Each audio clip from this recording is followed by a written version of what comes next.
Bueno, de IPC, de economía, hablamos también a esta hora con el exministro de Hacienda, economista y director de CLAPE SUC, Felipe Larraín, que ya está al teléfono de ADN hoy. Felipe, bienvenido, buenos días.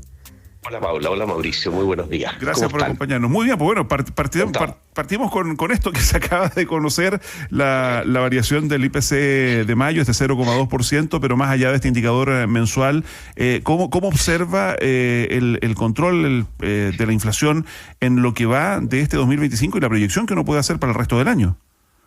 Mire, yo creo que hace un tiempo nosotros estamos con una inflación que, si usted observa, en 12 meses estamos bastante por sobre la meta del Banco Central, que es 3%. De hecho, más allá del dato puntual que hemos tenido, estamos una convergencia que debería ocurrir en 24 meses, o sea, más bien vamos a tener que esperar a fines del 2026 para converger a la meta del 3%. Por tanto, estamos por sobre la meta de inflación. Yo la verdad que no he tenido el tiempo de mirar en detalle, porque acaba de salir, como dice usted, la información de este mes. Pero sí decir que aquí hay un esfuerzo que vamos a tener que seguir haciendo para que se pueda volver la inflación a la meta del Banco Central. Y eso es bien importante, y eso significa que se ha tenido que poner una pausa en la baja de tasas, de la tasa rectora de política monetaria. Ahora, aquí hay algunos elementos puntuales que hemos tenido en este año, durante el primer semestre, que son el tema de las cuentas de la luz, ¿no es cierto?, que también nos pegaron el año pasado. Y eso es un elemento de la causa, ¿no es cierto? Y el otro elemento que también lo ha apuntado el Banco Central es lo que ha pasado con los salarios. Alzas de salarios, y hay presiones de costos por la vía laboral. Estas presiones de costos tienen que ver en parte con el aumento del salario mínimo, ¿no es cierto? Entonces, cuando uno cree aumento del salario mínimo, claro, a todos nos gusta que los que ganan menos puedan aumentar su poder adquisitivo, pero hay que entender que un aumento importante del salario mínimo nos tiene no solamente ha presionado sobre los precios, sino que ha presionado con una tasa de desempleo que hoy día la tenemos en torno al 9%. De hecho, está en 8,8% la tasa de desempleo del último trimestre móvil. Entonces, creo que ese es un dato. Febrero-abril cierra con 8,8%. La creación de empleos en 12 meses es bajísima, 20.000. Esos son elementos que no estuvieron en la cuenta pública del presidente, pero que yo creo que, junto con celebrar los aumentos del salario mínimo, hay que decirle toda la verdad a los chilenos, y la verdad completa es que hemos tenido 40 horas más salario mínimo, más la reforma previsional, que tiene muchos elementos positivos, pero que también es una presión sobre los costos laborales. Ahora, Felipe y eso Larraín, dificulta la creación de empleo. ¿Se puede situar el aumento del salario mínimo como factor que dé cuenta del desempleo, que es una cifra resistente, es una fiebre bien difícil de bajar hace bastante más tiempo? Y lo mismo con el IPC, ¿no? Mire, yo no creo que haya un único factor, pero este es uno, porque usted tiene varios, ¿no es cierto? Y hay que pensar que las personas que contratan no solamente están preocupados del costo de la mano de obra hoy, sino que cuando se contrata una persona, se contrata en general por un periodo más largo de tiempo. Entonces, cuando se dice sí, pero el aumento ahora es poco, sí, pero ellos ya saben que esto va a aumentar, porque hay algunos aumentos, el salario mínimo ya ocurrió, y aumentó cerca de 30%. ¿Y entonces no había que subir el salario mínimo, o había que tomar otras medidas que acolchonaran ese salario mínimo? Yo lo que creo es que cuando uno toma medidas, uno tiene que entender bien las consecuencias de lo que está haciendo. Por eso, ¿no había que subir el salario mínimo? No, yo estoy diciendo otra cosa. Yo estoy diciendo que hagamos los análisis completos. Y cuando hagamos los análisis completos, entendamos que, por ejemplo, a las pymes se ha tenido que entregar subsidios muy fuertes por el incremento del salario mínimo. Entonces, el incremento del salario mínimo es deseable, y esto es deseable que vaya aumentando en el tiempo en la medida que la economía lo pueda de alguna manera soportar. Y eso es el elemento, yo creo, central, porque aquí, cuando se habla del aumento del salario mínimo, claro, hay gente que vive este aumento y eso es positivo, pero las pymes que lo pagan, porque en general las empresas que pagan el salario mínimo son las pymes, no son las empresas grandes, no pagan salario mínimo, están bastante más arriba del salario mínimo. Yo lo digo porque cuando hablamos, y estos análisis son más complejos, pero cuando hablamos de reforma previsional, son muchos elementos positivos en la reforma previsional, pero esto sí también nos trae un aumento en los costos laborales, porque hay un aumento de 6 puntos en la cotización de cargo del empleador. Esto no ocurre en forma inmediata, ocurre gradualmente en el tiempo. Entonces, pero el fondo, que hay otro elemento más, todo esto ha ocurrido en un escenario de una economía que crece muy poco.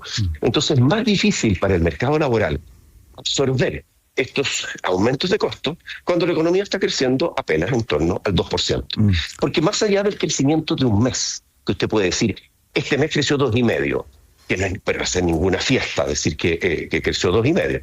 Pero cuando usted toma los 4 años de este gobierno, se va a encontrar con un crecimiento entre el 1,9% y el 2%.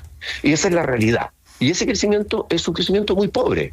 Entonces, la economía crece poco, se crean pocos empleos, además usted tiene el incremento de los costos laborales, y además se recauda poco, porque hemos tenido un problema muy serio con la recaudación fiscal en un escenario que yo creo que aquí estamos llegando al tema de fondo de una economía que crece apenas. Y que yo creo que el gran desafío es que Chile vuelva a crecer. Sí, Felipe Larraín lo presentábamos evidentemente como economista, hoy día director de Clapes UC, ex ministro de Hacienda, sí. Pero se nos olvidó decir que también usted es parte del equipo programático económico de la candidatura de Evelyn Matei.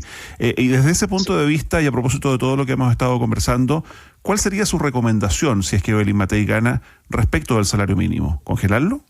No, mire, yo lo que le quiero decir al respecto, yo no soy vocero, yo estoy hablando por mí, porque hay un equipo de voceros, es mi candidata. Pero usted es parte del equipo programático, digamos. Sí, claro, pero yo no hablo por la candidata. Hay un grupo de voceros que está bien determinado, que son los que hablan. Pero por eso le preguntaba por su recomendación. No, mi recomendación es que los incrementos del salario mínimo, luego de ese incremento que ha tenido, es que sean moderados y considerando las condiciones del mercado laboral y las condiciones de la economía. Yo creo que eso es lo que... Porque al final, si no, vamos a tener las consecuencias que estábamos describiendo. Entonces, y esto se ve año a año, porque si la economía tomara impulso, por ejemplo, sería una cosa razonable continuar con aumentos que tienen que ser moderados, porque hemos tenido un aumento recién de 30%. El salario mínimo. Ya, pero un crecimiento moderado es un crecimiento del salario mínimo de acuerdo al IPC, o sea que solo se reajusta en lo que crece la inflación, por ejemplo. No puede ser más que lo que da la inflación. Por ejemplo, lo que se ha hablado en todas estas comisiones que se han hecho salario mínimo es un crecimiento que vaya de acuerdo a la productividad, o sea, IPC más aumento de productividad, cosa que no es fácil de medir, pero que hay mecanismos para hacerlo. Oiga, y a propósito de recomendaciones, usted que ejerció como ministro de Hacienda, ¿qué haría con todas aquellas personas a las que la Contraloría denuncia por pedir licencias médicas y salir de viaje fuera de Chile? Mire, yo creo que todo este tema yo creo que debería tomarse las medidas más drásticas, dentro, por supuesto, de la legislación, y yo creo que esa gente debería salir del sector público, porque lo que está haciendo están engañando al país. Eso es lo que están haciendo. Eso es un fraude.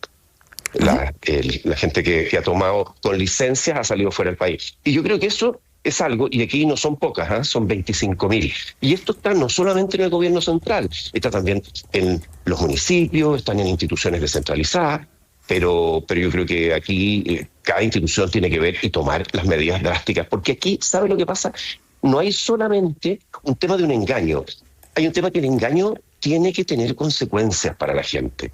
Porque después, claro, vemos aumento en el empleo público y el sector público, y uno se encontraba, Mauricio, y Paula, con personas que tenían licencias de 300 días y que ejercían otras actividades paralelas. O sea, a mí me parece, esto de los 25.000, yo celebro lo que ha hecho la Contralora, a mí me parece un escándalo esto, pero un escándalo frente al cual no solamente debemos escandalizarnos, sino tomar las acciones que correspondan, y no sumarios que se extienden en el tiempo y después se olvidan. No, señor.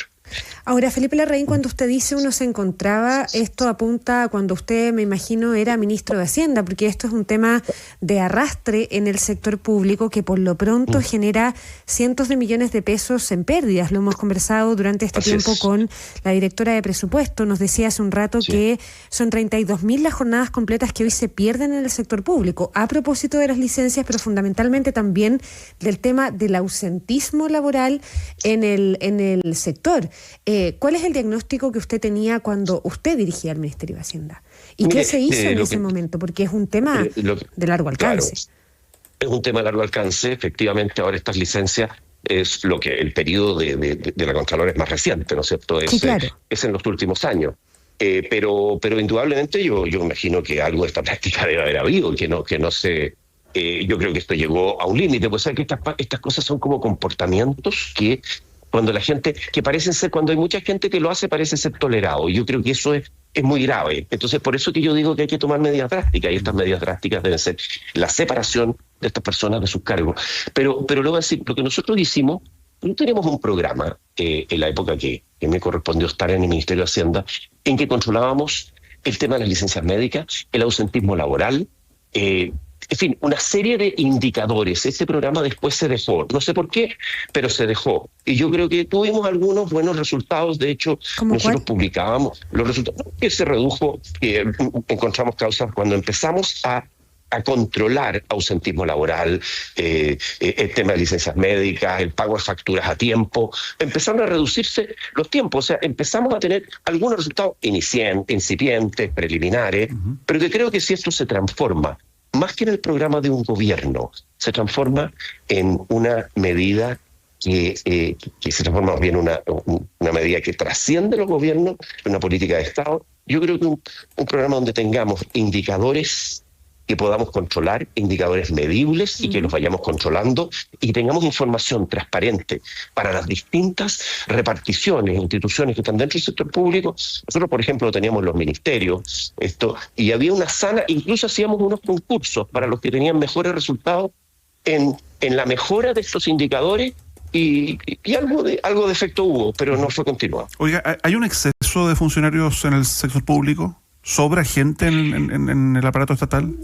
Mire, yo lo único que quiero decir ahí es que aquí lo que hay es, habían 25.000 personas que no estaban trabajando en el sector público, y el sector público seguía funcionando. Yo creo que ese es un deber de mirar en cada caso, y son los jefes de servicio también los que tienen que dar una visión respecto del uso de los recursos, porque al final siempre es fácil, Mauricio, decir necesito más recursos.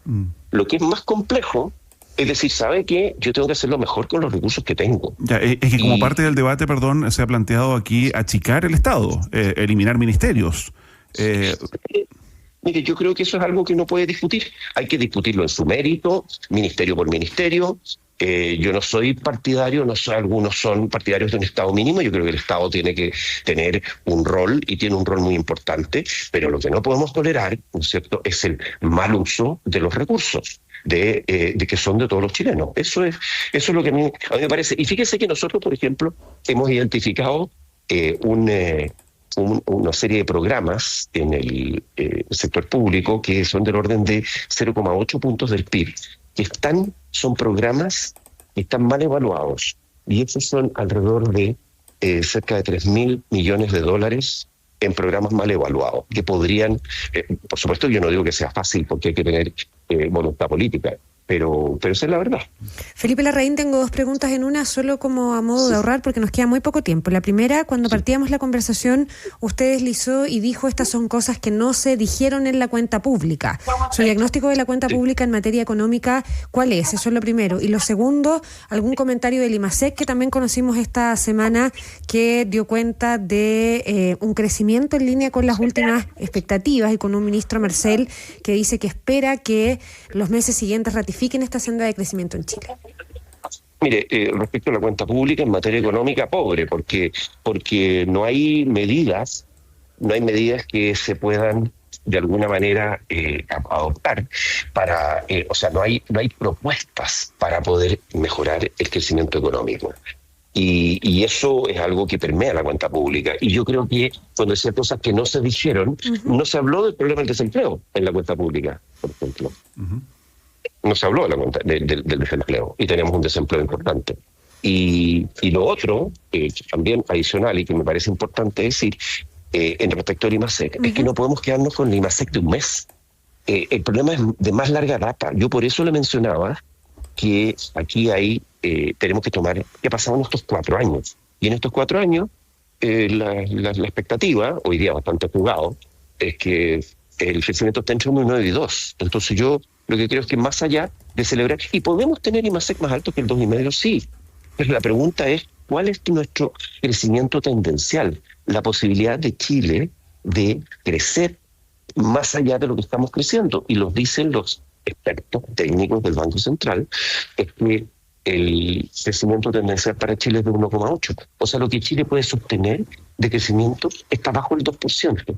en este momento. Eso es lo que nos deberíamos preocupar. Ya. Porque eso permite crear empleo, mejorar el salario, darle oportunidad a las pymes y mejorar los ingresos fiscales. Ya. Oiga, usted fue ministro de Hacienda en momentos en que Mario Marcel era el presidente del Banco Central. En su momento, digamos, Mario Marcel fue muy destacado en ese rol como presidente del Banco Central. Cuando quedan menos de 9 meses de gobierno, ¿cómo evalúa hoy día a Mario Marcel como ministro de Hacienda? Yo creo, yo comparto tanto lo que usted dice, que creo que Mario Marcel tuvo un muy buen desempeño como presidente del Banco Central, y además yo tuve una muy buena relación con él, que me tocaba interactuar con él semanalmente. A veces teníamos comunicación más de 2 veces a la semana. O sea, quiero decir, la mejor de las relaciones y la mejor evaluación de su rol. Ahora, el Ministerio de Hacienda es más complejo, porque al final en el Ministerio de Hacienda la situación es más compleja, más difícil, y se busca en base a 2 indicadores básicos. El primer indicador es el crecimiento económico, y el segundo indicador son qué pasa con las cuentas fiscales. Y yo creo que, valorando lo que hizo el ministro Marcel respecto de, por ejemplo, el año 2022, aplicar un presupuesto, que fue el último presupuesto del presidente Piñera, que contemplaba un ajuste de gastos importante, creo que en ambas materias estamos al debe, en crecimiento y en fiscal. O sea, usted evalúa a Mario Marcel mejor como presidente del Banco Central que como ministro de Hacienda, entiendo. Así es. Felipe Larraín, exministro de Hacienda, economista, director de Claves UC, gracias por esta conversación con ADN hoy. Encantado, mucho gusto. Igualmente, que le vaya muy bien. Gracias.